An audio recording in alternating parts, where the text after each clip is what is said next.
మనకు అవసరం లేదు, మనకు వద్దు అనుకున్నా సరే, రోజు టీవీలో గోల్డ్, సిల్వర్ రేట్స్‌ని మనం చూస్తూనే ఉన్నాం. అయితే ఎప్పుడైనా గమనించారా? చరిత్రలో ఇప్పటివరకు లేనంత గోల్డ్ ప్రైస్ పెరిగింది. మరి సిల్వర్ చూస్తేనేమో దాదాపు 4,00,000కి దగ్గరగా ఉంది. అసలు సిల్వర్ ఇంతలా పెరుగుతుందని ఎవరైనా ఎక్స్‌పెక్ట్ చేశారా?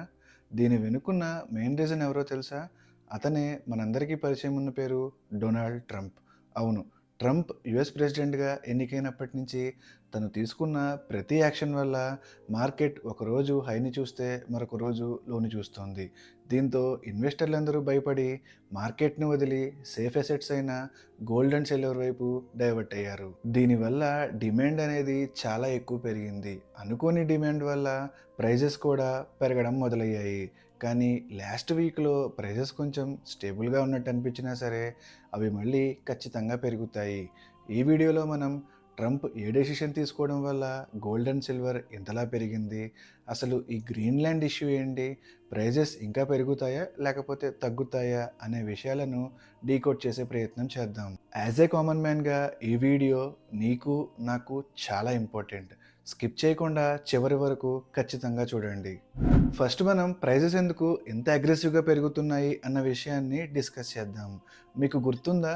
ట్రంప్ ఎప్పుడు అమెరికా ఫస్ట్ అనే అంటూ ఉంటాడు. ఎలక్షన్స్‌లో తను గెలవడానికి కూడా మేజర్ రీజన్ ఇదే. అయితే తాను ఒక్కసారి ప్రెసిడెంట్ అయిన తర్వాత వరల్డ్ ట్రేడ్ పైన చాలా సీరియస్ డెసిషన్స్ తీసుకోవడం మొదలుపెట్టాడు. అందులో మేజర్‌గా 2 డెసిషన్స్ గోల్డ్ అండ్ సిల్వర్ ప్రైస్‌ను డైరెక్ట్‌గా ఎఫెక్ట్ చేశాయి. అందులో first one the tariff war and the Greenland issue. సడన్‌గా ఏమైందో ఏమో తెలీదు గానీ ట్రంప్‌కు సడన్‌గా గ్రీన్‌లాండ్ కొనాలి అన్న ఆశ పుట్టింది. అదే ప్రపోజల్ తను యూరోపియన్ యూనియన్ ముందు పెట్టాడు.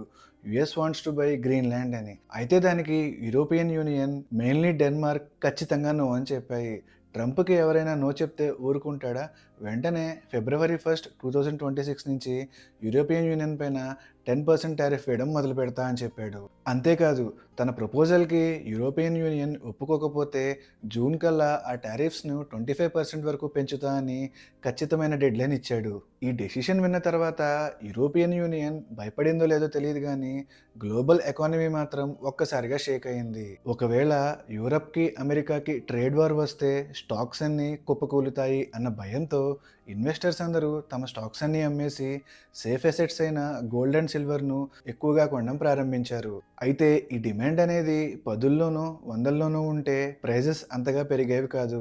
కానీ ఈ డిమాండ్ అనేది లక్షల్లో ఉండడం వల్ల ప్రైజెస్ అనుకున్న దానికన్నా చాలా రెట్లు ఎక్కువగా పెరిగాయి. రెండో రీజన్ వచ్చేసి fighting with fed. Trump US central bank పైన కూడా చాలా సీరియస్ ఎలిగేషన్స్ చేశాడు. అది ఎంతలా అంటే ఫెడ్ బ్యాంక్ చైర్మన్ ని కూడా ఫైర్ చేస్తాను అన్న వార్నింగ్ ఇచ్చాడు. దాంతో యుఎస్ సెంట్రల్ బ్యాంక్ తన ఇండిపెండెన్స్ ని కోల్పోతుందా అనే క్వశ్చన్ ప్రతి ఒక్కరికి వచ్చింది. ఒక కంట్రీ యొక్క సెంట్రల్ బ్యాంక్ పైన పొలిటికల్ ప్రెషర్ అనేది పెడితే ఆ కంట్రీ యొక్క కరెన్సీ ఖచ్చితంగా వీక్ అవుతుంది. ఇక్కడ కూడా అదే జరిగింది. డాలర్ ప్రైస్ తగ్గడం వల్ల గ్లోబల్ ఎకానమీ మొత్తం గోల్డ్ వైపు మళ్ళింది. దాంతో అనుకున్న దానికన్నా గోల్డ్ పర్చేజ్ అనేది చాలా ఎక్కువగా జరిగింది. ఇక సిల్వర్ విషయానికొస్తే silver is not just a commodity. అది జ్యువెలరీలో మాత్రమే కాదు, ఇండస్ట్రియల్ సెక్టార్‌లో కూడా చాలా ఎక్కువగా వాడతారు. మనందరం చూస్తూనే ఉన్నాం. రీసెంట్‌గా ఈవీ ఎవల్యూషన్ అనేది ప్రతి కంట్రీలో చాలా ఎక్కువైంది. దాంతో కంపెనీస్‌కు సిల్వర్ కొన్ని టన్నుల్లో కావాల్సి వస్తుంది. ఒకవైపు ఇన్వెస్టర్లు కూడా సిల్వర్‌నే కావాలి అంటున్నారు. దాంతో ఎప్పుడూ లేని విధంగా కేవలం లాస్ట్ 2, 3 మంత్స్‌లోనే సిల్వర్ ప్రైస్ అనేది డబుల్ కన్నా ఎక్కువైంది.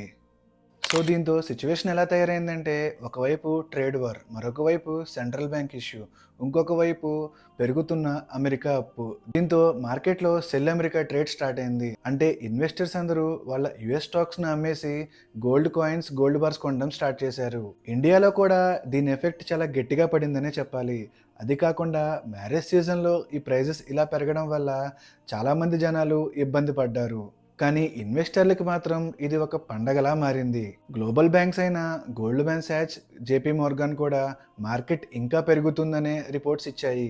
దీంతో అందరిలో ఫోమో ఫ్యాక్టర్ అనేది ఫామ్ అయింది. అంటే ఫియర్ ఆఫ్ మిస్సింగ్ అవుట్. ఇప్పుడు మనం కొనకపోతే రేట్ ఇంకా పెరుగుతుందేమో, ఆ అవకాశాన్ని మనం ఎక్కడ మిస్ అవుతామని ప్రతి ఒక్కళ్ళు వాళ్ళ వాళ్ళ సేవింగ్స్ నుంచి గోల్డ్‌ని కానీ, సిల్వర్‌ని కానీ కొనడం మొదలుపెట్టారు. సిల్వర్ అయితే గోల్డ్ కన్నా చాలా ఫాస్ట్‌గా పెరిగింది. జనరల్‌గా గోల్డ్ 1% పెరిగితే సిల్వర్ 2-3% పెరుగుతుంది. ఈసారి కూడా అదే జరిగింది. ఇండియన్ హిస్టరీలో సిల్వర్ 3,50,000 క్రాస్ అవ్వడం ఇదే ఫస్ట్ టైం. రానున్న రోజుల్లో ఖచ్చితంగా అది 4,00,000 మార్కును హిట్ చేస్తుంది. ఇప్పుడు మనం అసలు విషయానికి వద్దాం. గత కొన్ని రోజుల నుంచి గోల్డ్ అనుకున్నంత ఎక్కువగా పెరగడం లేదు. అలా అని ర్యాలీ అయిపోయిందని కాదు. దానికి మేజర్‌గా 3 రీజన్స్ ఉన్నాయి. అందులో first one Trump's U turn. Trump style గురించి మనందరికీ తెలుసు. ఫస్ట్ తను భయపెడతాడు. తర్వాత సైలెంట్‌గా డీల్ కుదుర్చుకుంటాడు. ఇక్కడ కూడా అదే జరిగింది. యూరోపియన్ యూనియన్ పైన అమెరికా ఎటువంటి వార్ చేయబోదని, గ్రీన్‌లాండ్ ఇష్యూని పీస్‌ఫుల్‌గా సాల్వ్ చేసుకుందామని ట్రంప్ హామీ ఇచ్చాడు. దాంతో ఇన్వెస్టర్లందరూ ట్రేడ్ వార్ జరగదు అనే ఉద్దేశంతో గోల్డ్‌ను, సిల్వర్‌ను మళ్ళీ అమ్మేసి రిస్క్ అసెట్స్ అయిన స్టాక్స్‌ను కొనడం ప్రారంభించారు. అయితే ఆ చేంజ్ అనేది ఇమ్మీడియేట్‌గా కనిపించలేదు. రానున్న రోజుల్లో గోల్డ్ ప్రైస్ పడుతుందేమో అని అనుకుంటున్నారు అంతే. పడుతుంది అని ఖచ్చితంగా చెప్పలేము. ఎవరైతే వాళ్ళ యుఎస్ స్టాక్స్‌ని అమ్మి గోల్డ్ అండ్ సిల్వర్ పర్చేస్ చేశారో వాళ్ళకి ఇప్పుడు ఖచ్చితంగా తెలుసు. ట్రంప్ తీసుకున్న డెసిషన్ వల్ల గోల్డ్ ప్రైస్ అనేది ఖచ్చితంగా కిందకు వస్తుంది అని. అందుకనే ఎక్కువ మంది సేల్ చేయడం స్టార్ట్ చేశారు. దాంతో డిమాండ్ కొంచెం తగ్గడం వల్ల గోల్డ్ ప్రైస్ అనేది స్టేబుల్ అవ్వడం మొదలైంది. రీసెంట్ ఎకనామిక్ డేటా వల్ల తెలిసింది ఏంటంటే యుఎస్ డాలర్ అనుకున్న దానికన్నా ఇంకా స్ట్రాంగ్ అయింది అని. అండ్ జియో పొలిటికల్గా కూడా పెద్దగా టెన్షన్స్ ఏమీ లేకపోవడం వల్ల డాలర్ అనేది స్ట్రాంగ్ అవుతూ వెళ్తోంది.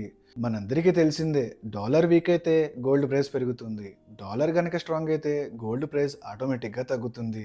సో ఇక్కడ కూడా అదే జరుగుతుంది. డాలర్ తన వాల్యూని పెంచుకోవడంతో గోల్డ్ ప్రైస్ అనేది స్టేబుల్గా మారడం మొదలైంది. ఒక్క మాటలో చెప్పాలి అంటే ట్రంప్ కూల్ అయ్యాడు కాబట్టి గోల్డ్ ప్రైస్ కూడా ఖచ్చితంగా కూల్ అవుతుంది. సో ఫైనల్గా చెప్పేది ఏంటంటే ట్రంప్ తీసుకునే నిర్ణయాల వల్ల మార్కెట్ అనేది ఇంకా ఫ్లక్చుయేషన్స్ చూడబోతోంది. ఒకరోజు హై ఉంటే మరొక రోజు ఖచ్చితంగా లో ఉంటుంది. ఒకసారి మనం స్టాట్స్ చూస్తే లాంగ్ టర్మ్లో యుఎస్ డెట్ అనేది తగ్గే ఛాన్సెస్ అస్సలు లేవు. సో గోల్డ్ ప్రైస్ అనేది ఖచ్చితంగా పెరుగుతుంది. కానీ ఇప్పుడున్న ఫ్లక్చుయేషన్స్ చూసి మనం టెన్షన్ పడకుండా ఉండడమే మంచిది. ప్రెజెంట్ గోల్డ్ అండ్ సిల్వర్లో ఇన్వెస్ట్ చేయాలా వద్దా అనేది ఇట్స్ ప్యూర్లీ పర్సనల్ చాయిస్. మీ డెసిషన్స్ మీరే తీసుకోండి. ఎవరో వీడియో చూసి మీ డెసిషన్స్ను మార్చుకోకండి. సో ఫ్రెండ్స్, మీకేమనిపిస్తుంది? సిల్వర్ ప్రైస్ 4,00,000 క్రాస్ అవుతుందా లేదా అనేది కామెంట్ రూపంలో ఖచ్చితంగా చెప్పండి. ఈ వీడియో మీరు ఇప్పటివరకు చూశారు అంటే మీకు ఖచ్చితంగా ఇంట్రెస్టింగ్గా ఉండే ఉంటుంది. మీకు వీడియో నచ్చితే లైక్ చేసి హైప్ చేయడం మాత్రం మర్చిపోవద్దు. మన ఛానల్లో ఇలాంటి ఇంట్రెస్టింగ్ వీడియోస్ ఇప్పటికే చాలా చేశాము. ఒకసారి చెక్ చేసి కంటెంట్ నచ్చితే సబ్స్క్రైబ్ చేయడం మాత్రం మర్చిపోవద్దు. మనం తిరిగి మరొక వీడియోతో మళ్ళీ కలుద్దాం. అంతవరకు సెలవు.